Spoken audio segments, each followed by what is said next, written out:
Já pensou se as lendas da sua infância estiverem vivendo por aí escondidas em toda parte?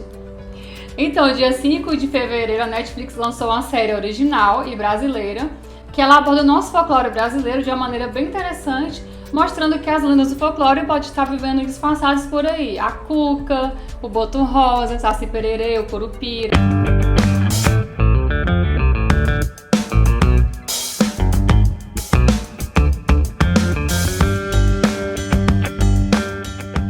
Fala galera, tudo bem com vocês? Eu sou o Alexandre. Eu sou a Adriana e esse é o canal Aqui Tem Spoiler.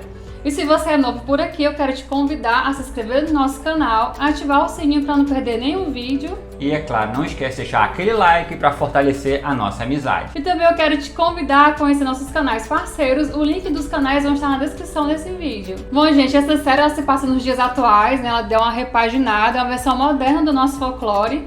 E eu achei isso bem interessante porque o nosso folclore ele é muito rico, tem muitas histórias incríveis, muita lenda boa que merece realmente uma atenção, uma adaptação para filmes e séries, porque a gente está muito acostumado a consumir a cultura de outros países, sendo que a gente tem uma história muito boa para contar, né? Adaptação muito boa para filme e para série. Quem não tá lembrando da Cuca, né? Que era um jacaré do cabelo amarelo. No sítio do Pica-Pau Amarelo. Um Saci Pererê bem engraçadinho. Aqui não, aqui tá uma pegada bem mais séria. A Cuca não é a Cuca que você está acostumado a ver. O Saci Pererê tá bem diferente, assim como o Curupira também. E a Cuca, que eu achei interessante, que ela é uma borboleta, porque a Cuca ela é uma bruxa, né? Então ela pode se transformar em diversas coisas. E ficou bem interessante, uma pegada misteriosa, com suspense, muito legal. E eu cheguei a lembrar das histórias que nossos avós contavam, que eu morria de medo. Eu achei muito interessante. E essa série tem uma curiosidade, assim, não é minha curiosidade, né? Mas é uma coisa muito boa que eu achei interessante, é que o Carlos Saldanha, ele é o criador da série, ele tá acostumado mais a fazer animação. Né, ele fez o Rio, aquele do Blue, da Arara Azul. Fez a Era do Gelo também, o 2 e o Touro Ferdinando. Pois é, então, assim, é uma novidade pra ele, pra gente, né? Uma coisa nova, que ele vinha só com animação. Então, gente, vale a pena, já tô falando aqui de cara que vale a pena, a série muito boa. Vamos lá pra sinopse. A história central da série é sobre um policial ambiental, o Eric, protagonizado pelo Marcos Pigossi, que perde de maneira misteriosa sua esposa. A princípio, em um incêndio, mas bem misterioso. Então ele começa a investigar para saber o que aconteceu realmente com ela. Só que aí ele começa a descobrir que existem criaturas misteriosas entre nós e só através dessas criaturas que ele vai descobrir o que aconteceu com a esposa dele. Então é claro que a gente vai se deparar com os personagens folclóricos, então você fica ligado, porque tem uns que você mata na hora quem é e outros não. Você tem que ficar pensando, quem será esse personagem? Qual lenda do folclore ele é? Tem um que eu tô até agora querendo saber quem é e não descobri quem é ainda. Também já pesquisei, gente, eu não sei, vou falar aqui. Aí se você souber, você conta aqui nos comentários. Ele é um javali, né? É um porco, um javali. Eu não sei, já procurei isso na nossa lenda folclórica e não encontrei. Então se você sabe, porque cada região ela tem um folclore diferente, uma lenda diferente, né? Por exemplo, aqui no Ceará, também eu acho que em Pernambuco, fala muito da perna cabeluda. Eu não sei se em outros estados tem, mas aqui tem, eu tinha muito medo dela, né? Então, eu não sei se esse javali, que leva um outro nome, tem aí na cidade de vocês. Então comenta aqui pra poder compartilhar isso com a gente. E a série teve alguns efeitos especiais ali, não precisava de muito. Considera a fotografia bem simples, também não precisava de nada mirabolante. Mas juntou isso com as músicas enigmáticas, som de mistério e achei que ficou tudo muito bom. Para quem ficou com dúvida, as cenas da série foram gravadas no Rio de Janeiro, mas também isso está claro, né? Mas algumas cenas foram gravadas em Ubatuba, São Paulo. Teve ótimas atuações do elenco já conhecido, porém teve algumas aqui e ali que me incomodaram um pouco, mas não assim que venha tirar meu entusiasmo com a série. Teve uma ali que no comecinho eu fiquei meio assim com ela, mas depois eu fui entender o porquê ela tava com aquela cara meio de paisagem, mas depois eu fui entender realmente o porquê que ela tava daquele jeito ali, fazia parte do papel dela. E já no começo a série mostra anos antes da perda do Eric, e nós somos apresentados ao primeiro personagem do folclore brasileiro, que é o Curupira. E a série retorna para os dias de hoje, é uma festa junina num vilarejo, onde a Gabriela, que é a esposa do Eric, trabalha e tá lá com a sua filha. Aí ela vê uma movimentação estranha na mata, né? A Luna se embrenha na mata, ela vai atrás da filha. Aí dá a impressão de que cai um balão de festa junina lá e ela acaba morrendo nesse incêndio. Só que aí a partir daí começa a acontecer muitas coisas estranhas, muitas coisas misteriosas. Eric começa a querer investigar a morte da esposa, porque ficou muito estranho pra ele, não ficou claro, ele pensa que foi alguém que fez aquilo com ela. Só que infelizmente o caso da esposa dele é encerrado e ele por conta própria começa a investigar. E aí a série começa a inserir aos poucos os personagens do nosso folclore e a gente percebe que o Eric tá mais metido nisso do que a gente pode imaginar, mesmo ele sendo cético. Só que isso é um mistério até pra ele. Ao mesmo tempo que ele vai descobrindo, a gente também vai descobrindo aqui e a gente, como sempre, querendo decifrar as coisas antes de acontecer. E uma das lendas que mais me encanta desde criança é a da Yara, que é a sereia que enfeitiça os homens, né, com o canto dela, e na série ficou muito bem representada. E a outra que eu também, desde criança, que eu gostava muito é a do Boto Rosa. Só que assim, eu acho que a série ela não se aprofundou muito. Em alguns episódios ela tinha uma introdução de cada lenda do folclore, mas acho que ela não quis se estender porque é só 7 episódios com duração de 35 minutos. Mas eu acho que merecia até uma segunda temporada. Eu espero que tenha, para poder introduzir, porque nosso folclore tem muitas coisas, muitos personagens para poder fazer uma temporada inteira deles. E é só um pequeno spoiler, assim, não é nem spoiler não, mas a série deixou um gancho para a segunda temporada. Então assim, a gente espera realmente que tenha uma segunda temporada e que se aprofunda mais em cada personagem do nosso folclore e explore mais ainda a questão do Eric. Então, gente, como sempre, a gente faz esse vídeo em 2 partes. A gente vai entrar agora na zona do spoiler, então se você não gosta de spoiler, você aperta a pausa aqui e assiste a série todinha e volta para poder conversar com a gente. E se você não se importa, você continua aqui para poder ver o que a gente tem para falar. No começo da série, a gente acompanha algumas cenas bem antes da morte da esposa do Eric, do Antunes, que ele era o responsável pelas terras, né, que ele chama o jovem Cício para atravessar a mata, só que a real intenção dele não era de atravessar a mata, e sim matar o Curupira. Só que aí o feitiço vai contra o feiticeiro, que é o Curupira acaba matando ele. Mas o cara era tão ruim, que nem o céu e nem a terra, o inferno queria ele. Então o que a Cuca faz? Que o Cício era um cara que acreditava muito no folclore, acredita muito no folclore brasileiro. Então ele chama a Cuca e a Cuca enterra ele na terra e faz tipo um feitiço aprisionando a alma dele.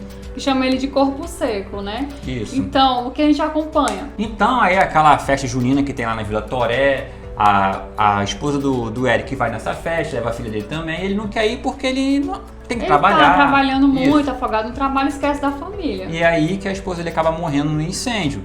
Ele vai investigar. Incêndio, né? Ele vai investigar esse incêndio aí e meio disso acaba descobrindo um boto morto na beira da praia. Só que o boto morto acaba se transformando num homem morto também. O que ele faz? Ele tem a brilhante ideia de pegar o corpo do boto morto e desova no meio da floresta e faz uma ligação anônima para a polícia dizendo onde está o corpo.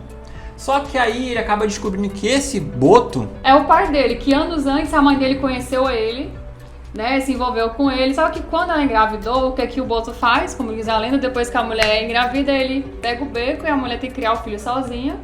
Aí essa mulher, a mãe dele enlouqueceu, ficou deprimida e ele foi criado pela avó, que a mãe dele cometeu suicídio. Aí a avó dele mentia pra ele, falando que o pai dele era um cara muito bom, que morreu no acidente de carro. Só que na verdade não é, né? O cara é uma lenda, né? E que sumiu, realmente é uma lenda, sumiu. E o Eric acaba sendo, não tem tipo quando você tem ali na mitologia grega que você é um semideus, você é meio homem e meio deus. É o que acontece com o Eric. Ele é um semi-folclore, alguma coisa assim. Então aí acaba descobrindo depois que esse corpo seco saiu lá, ele acabou saindo lá do túmulo dele. Alguém abriu o túmulo, que foi o filho do Antônio, dono da construtora. Eles queriam construir alguma coisa lá, então ele... Pra desocupar aquela área ali. E por vingança, né? Porque ele sabia da rixa do Antônio com as pessoas da vila.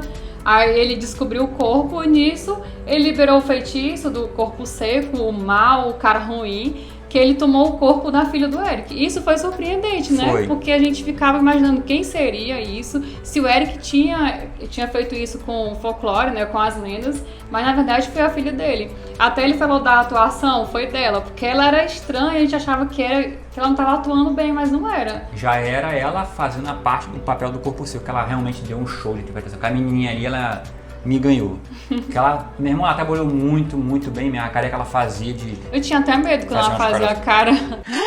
Cuidado. Mas foi assim. Aí depois, o Curupira acaba... Depois que o Saci morre, né? O corpo seco mata o Saci. O Curupira fica revoltado, foge pra floresta.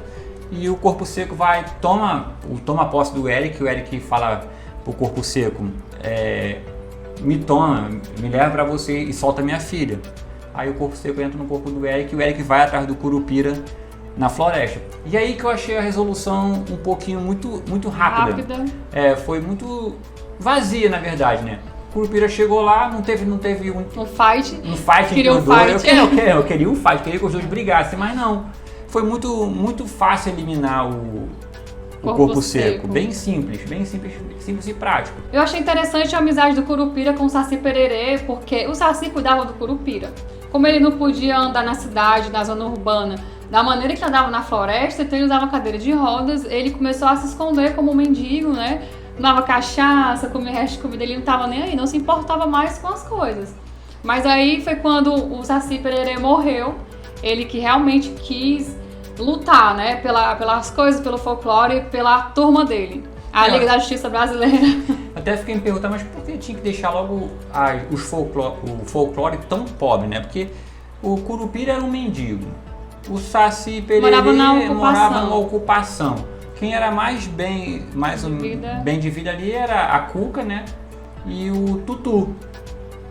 Mas eles eram disfarçados, né? A Yara morava também numa casa boa, mais ou menos. Mas depois eu entendi, né? Porque se eles fossem alguma coisa, iam acabar chamando a atenção. Então, assim, eles iam acabar sendo vistos. Como ali é uma parte da sociedade, né? Que infelizmente não é esquecida, né? pelos governantes. Então ali eles conseguiam viver mais disfarçadamente. Eu acho que a Cidade Invisível, não só a questão do folclore que está sendo esquecido, mas também eles colocaram isso para ser que é esquecido, a Cidade Invisível, né? O folclore e as pessoas que vivem à margem da sociedade. E também achei legal porque assim, né?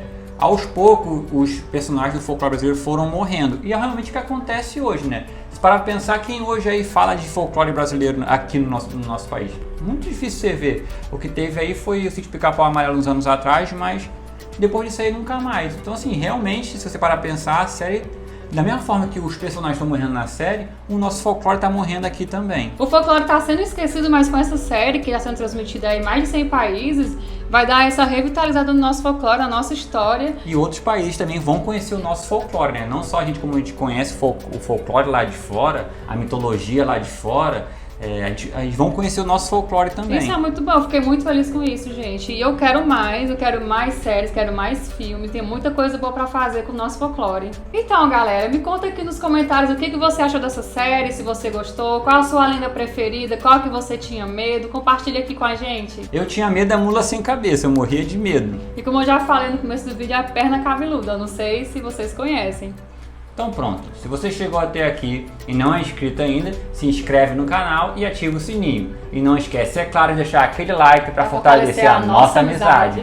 Valeu, galera, até mais e fui! Nana, neném, que a Cuca vem pegar.